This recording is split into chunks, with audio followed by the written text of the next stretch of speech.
Welcome to the podcast with Elin, Perttu. It is a privilege to have you here with us. Elin is a mentor as well as a speaker for Diversify. And this podcast is to find out a little bit about herself and her learnings that she's willing to share. And so warm welcome, Elin. Thank you. Tell us a bit about yourself and your professional background. Okay, so I live in Sweden, southern Sweden, with husband and two sons. They're turning 14 this year, and my background. I have a master's degree in social science from Lund University, and my subject was how adults like us learn in working life. So it's pedagogy, but not in the school sense of way, but how adults like us learn in adult life. And I also tend to say that I'm born and raised IKEA, the furniture company. So I started as many, at least here in the Nordic countries in Europe, do, with working extra while studying. So I was selling Swedish meatballs and stuff, hot dogs, ice cream.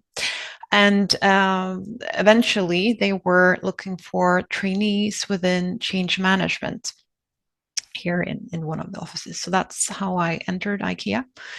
So born and raised IKEA, and I was involved in large global transformation projects.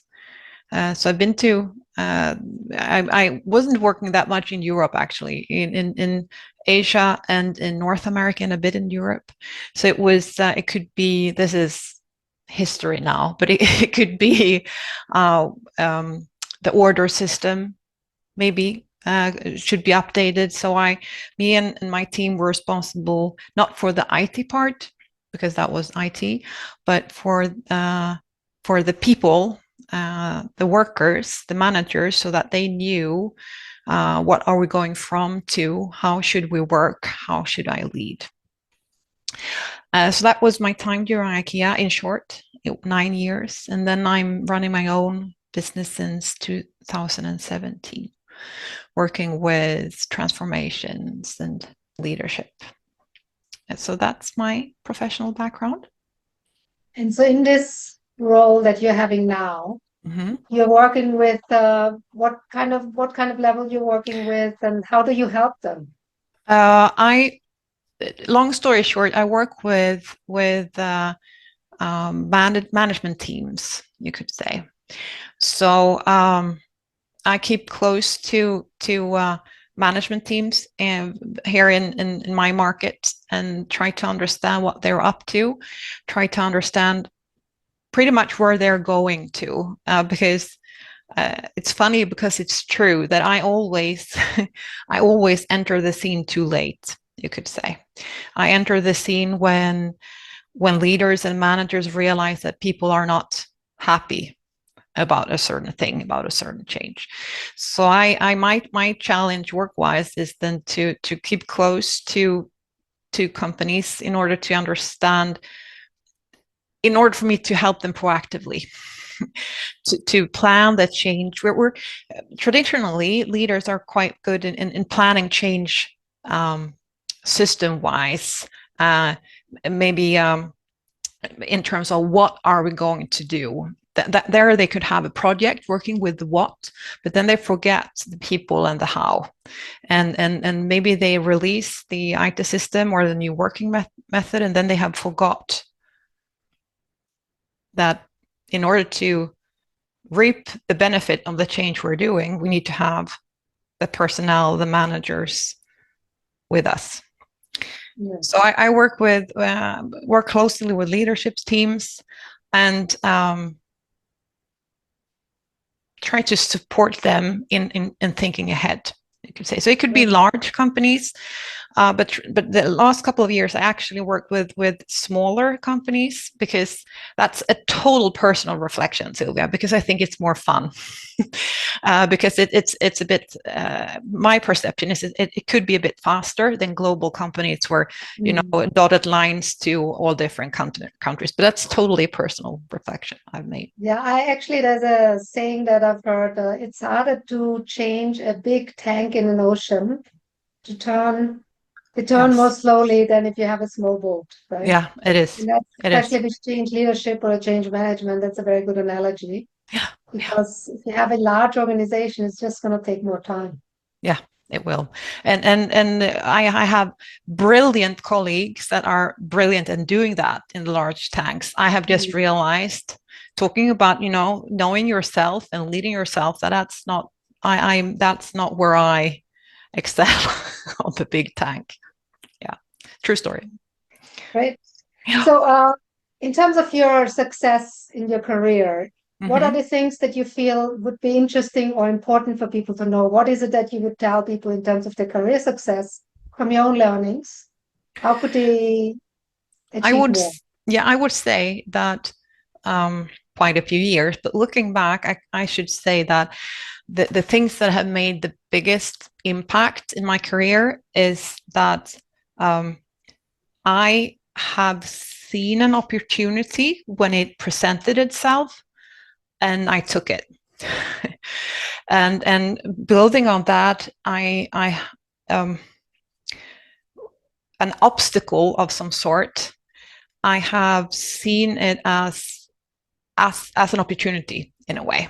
So and I unfortunately, Sylvia, I cannot tell you how I've done in order to see it. Of course, I've been on a bumpy roads, and that has been challenging. But I'm proud, looking back, that the major points in my career, it has been something that have happened, and I have seen an opportunity and done something with it. So, how to make a tip or a a good piece of advice of that? I think it's I think when you know when you know, and I think that you should listen inwards. It Trust your instinct. Yeah, yeah, but and I'm totally aware of that. That as a person, I would probably act on the challenge, the opportunity, grasp the opportunity faster than some of my friends. It has to do with my personality, but it's not. It has nothing to do with I'm being smarter and better because I acted faster. Probably we will reach the goal at the same level, but it has to do with my challenge, actually. If the challenges I've faced, that it's they're tightly interlinked.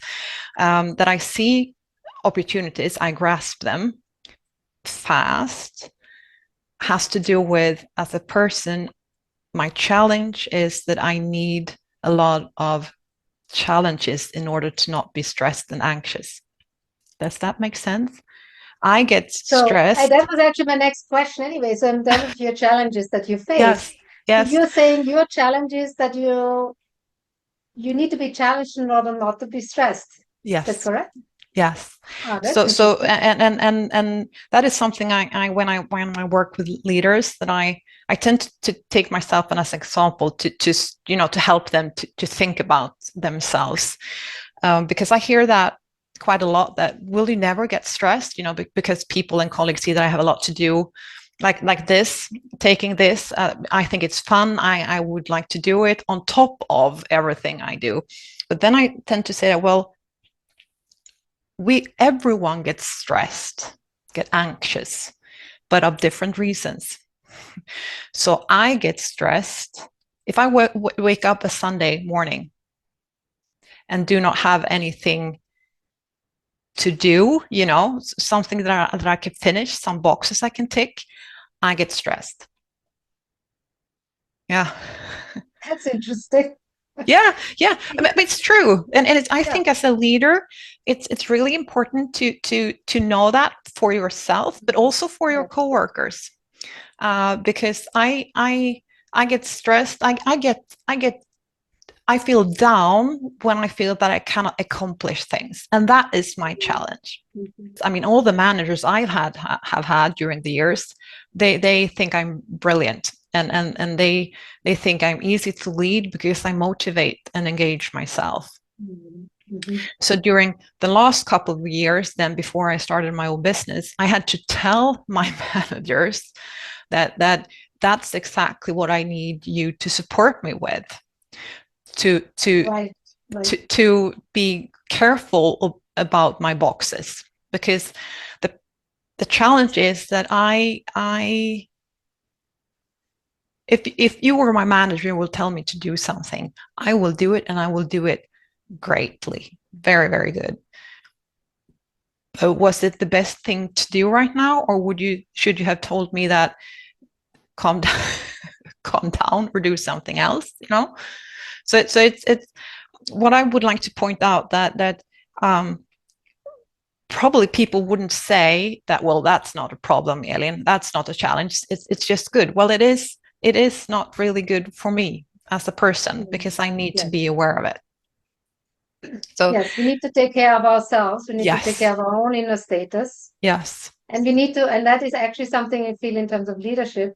We need to understand ourselves in order to be able to lead other people. yes, And I think that's why it's exactly. important that you know Yeah, what is your challenge, and yeah, every leader needs to know what their challenge is so they can actively communicate it, but sure. also be aware of it, and work with the situations accordingly.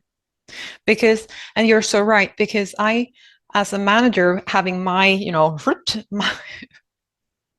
my setup, then I need to be careful in order to not, well, then I will do it myself, kind of thing. Yes, because that is a because very important yeah, thing to remember. because Yes, it's not necessarily because I think I can do it better than someone else. It's because I have a need to do things. I have a need to start something, work with it, and finish it. That gives me a rush. yes, But that, of course, will, as a manager, it will make it's not good, because I need to give responsibility fully.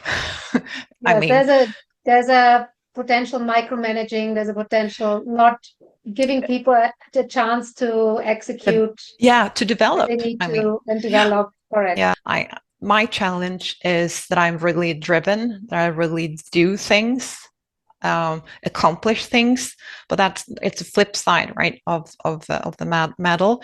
Maybe I'm old and wise, I can handle it for myself, but when leading others, I have to make sure that I'm not, why isn't she doing it today but tomorrow? I mean, trying to not leading others in the way that I myself would like to be led. Does that make sense? Yes. Yeah.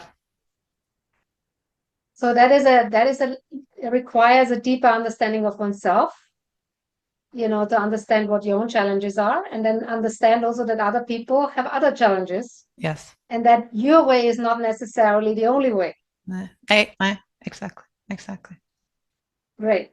Thank you so much, Elin, for sharing your journey and your insights with us. Thank And you. we look forward to having you as a speaker on the masterclass for the Me 4 rooms too. of change Yes. in a week. Thank you Yeah. so much. Thank you. Thank you.